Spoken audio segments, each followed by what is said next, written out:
Hai, kali ini aku punya sebuah cerita.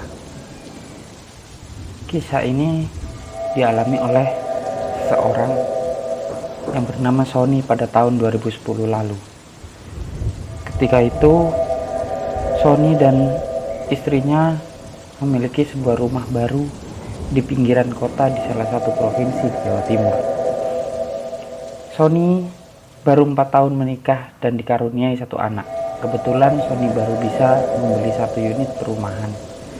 Rumah itu berdiri di atas lahan bekas rawa-rawa dan dijadikan sebuah kawasan perumahan yang sangat luas.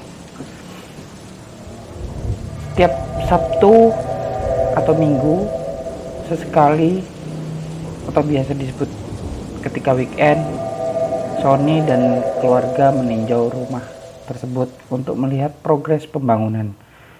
Sony dan keluarga tidak sabar untuk cepat-cepat menempati rumah barunya, karena selama ini Sony dan istrinya masih mengontrak dan kontrakannya tidak jauh dari tempat kerjanya. Suatu waktu menjelang malam, sekitar jam 7 malam, setelah melihat rumah barunya, Sony pulang ke kontrakan dengan perasaan yang tidak enak. Di tengah perjalanan pulang, istrinya yang bernama Nia mengaku tangannya dicolek oleh seseorang.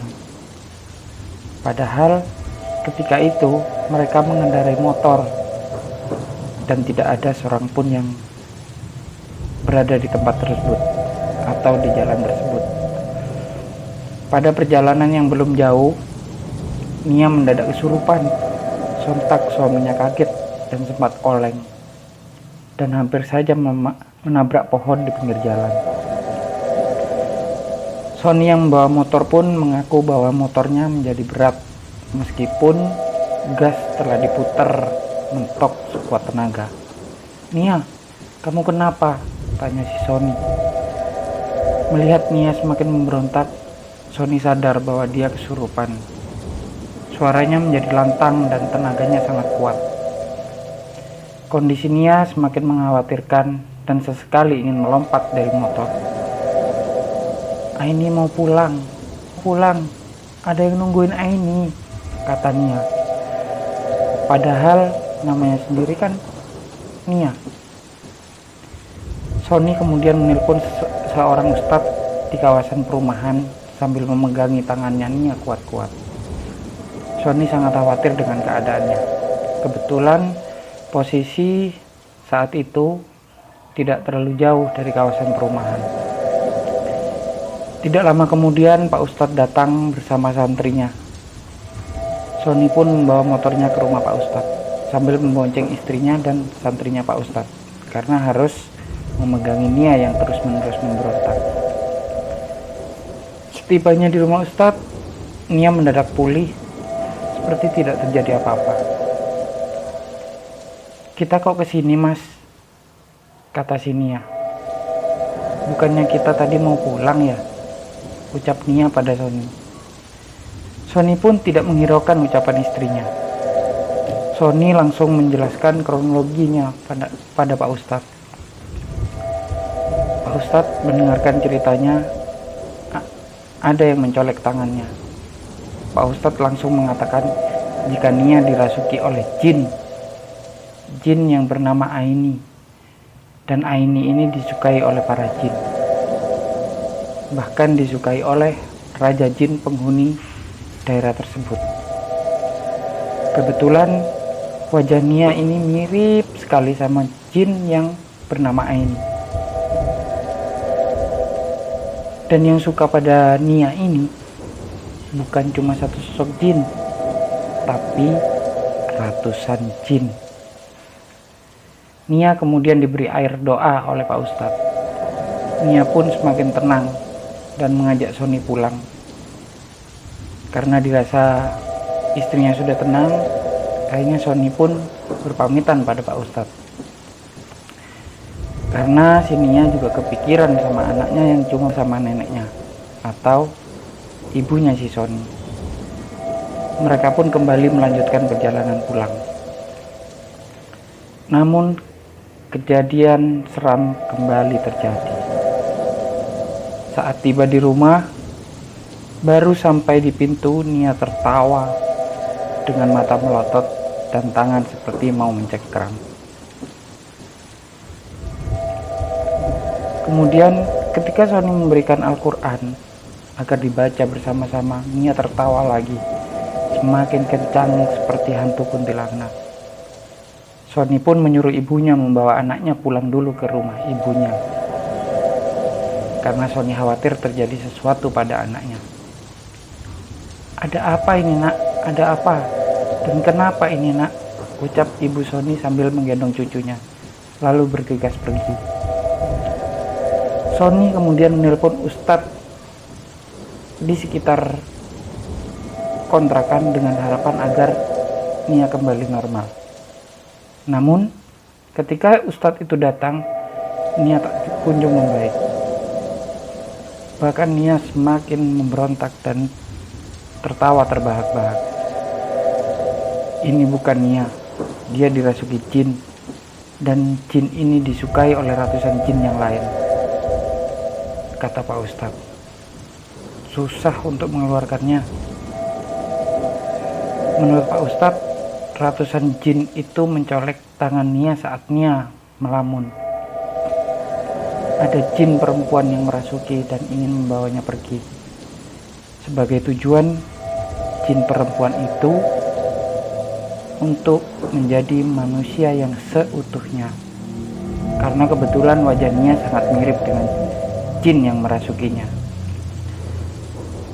Memasuki tengah malam, Nia semakin memberontak dan tidak terkendali.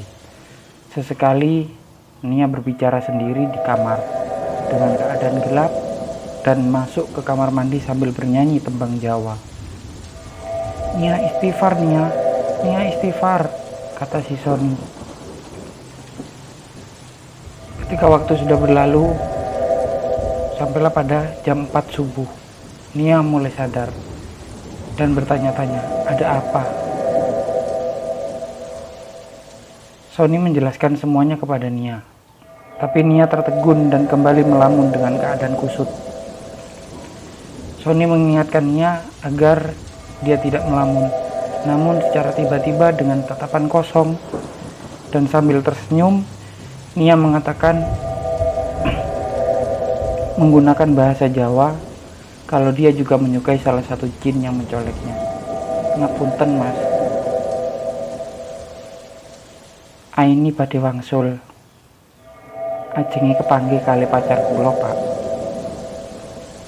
Yang dalam arti bahasa Indonesia, "Maaf, Aini ingin pulang, ingin bertemu pacar Aini," ujar Nia dengan nada Jawa yang kental, padahal Nia sendiri tidak bisa berbahasa Jawa karena si Nia keturunan orang Jakarta. Sony dan Pak Ustadz dibuat bingung dengan pernyataan Nia. Sony mengatakan kalau Nia melantur dan memintanya untuk beristighfar. Hari demi hari berlalu dan kondisi Nia semakin memburuk. Tidak ada seorang pun yang bisa membuatnya pulih. Hal ini diperparah. Nia ingin jin yang di tubuhnya jangan pergi. Karena menurut Nia, dia tampak lebih cantik dari biasanya ketika dirasuki oleh Aini. Keesokan harinya, ayahnya berkunjung untuk melihat kondisi anaknya. Menurut ayahnya, dia memang sering melamun setelah ditinggal pacarnya yang telah meninggal jauh sebelum kenal sama Sony dulu. Pada akhirnya Nia dibawa pulang ke Jakarta oleh ayahnya. Namun Sony tidak boleh ikut oleh bapaknya Nia, dengan alasan biar Nia tenang dulu dan Sony biar menjaga anaknya sekaligus membersihkan rumah barunya dari gangguan jin tersebut dengan bantuan Pak Ustadz dan beberapa paranormal dan ajengan tentunya. Kabar terakhir yang diterima Sony, kondisinya belum sepenuhnya pulih. Tubuhnya semakin kurus rambutnya tidak terurus, suka menyendiri, dan makin sering melamun.